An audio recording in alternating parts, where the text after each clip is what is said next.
بسم اللہ الرحمن الرحیم نحمدہ ونصلی علی رسولہ الکریم اما بعد۔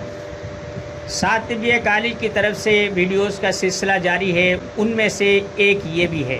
آج ہم بات کریں گے دیہاتی لوگوں کے لیے ایک انمول تحفہ۔ اللہ کا شکر ہے کہ طب پر بہت ساری کتابیں مطالعے سے گزری ہیں، 30-35 سال اس فیلڈ میں کام کرتے ہوئے ہو گئے ہیں، اور روزانہ بہت سارے مریض دیکھنے ہوتے ہیں، دوائے دارو ان کے لیے تجویز کرنا ہوتا ہے۔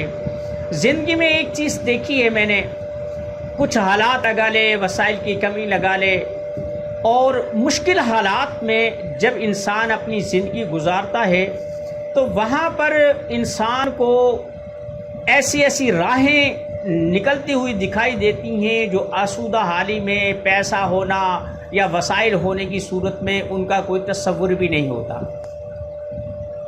میں نے بہت پہلے ہندوؤں کی کتابیں وید جو ہے اور ویدک جو ہے، جو ہندوستان میں عمومی طور پر جسے ہندو لوگ اپنی مذہبی شاخ سمجھتے ہیں، اس کا گہرا مطالعہ کیا۔ اس پر میں نے لکھا بھی ہے اور چر بھی ہے۔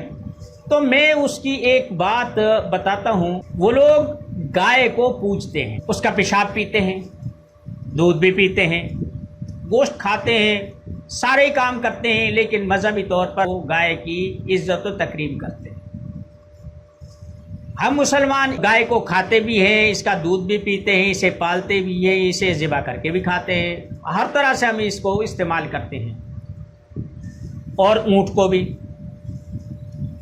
میں نے پرانے لوگوں کی بیاجوں میں اور ان کی کتابوں میں یہ بات دیکھی کہ گائے کا جو گوبر ہوتا ہے، گوبر، اسے اپلے بناتے ہیں، جسے وہ پنجابی میں پاتھیاں کہتے ہیں، وہ بناتے ہیں، سکھا کر اسے بطور ایندھن ہم استعمال کرتے ہیں۔ راکھ جو ہوتی ہے اسے دیہاتی لوگ تو اپنے مویشیوں کے نیچے بچھا دیتے ہیں، یا کوڑا کرکٹ میں پھینک دیتے ہیں، یا کھیتوں میں بطور کھاد ڈال دیتے ہیں، بس یہی ان کا مصرف ہوتا ہے۔ یہی کام جو اونٹ پالنے والے ہوتے ہیں وہ ہوتے ہیں۔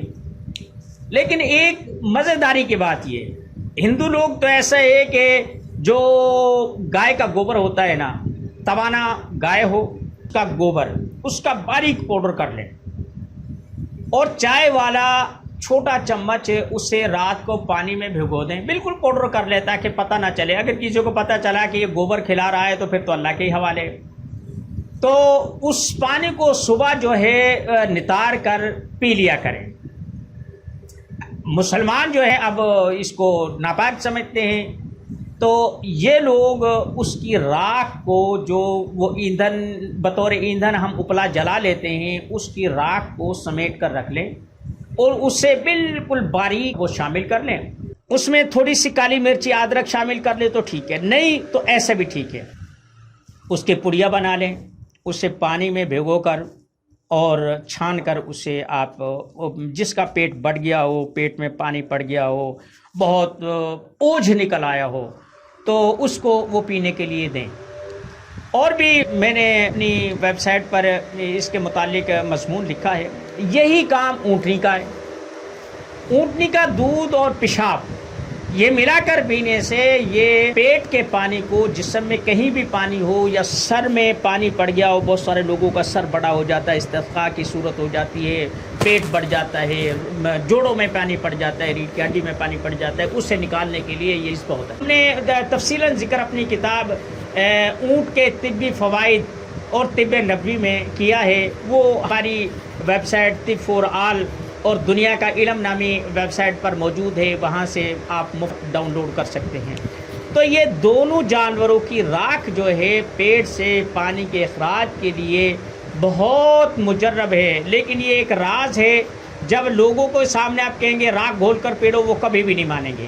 طبیب جب بھی کوئی کام کرے تو خود تھوڑی سی زحمت کر کے یہ چیزیں تیار کر کے دے، مریض کو چاہے جو چاہے کھلا دے، لیکن مریض یہ چیز پسند کرتا ہے کہ معالج اپنے ہاتھ سے تیار کر کے دے۔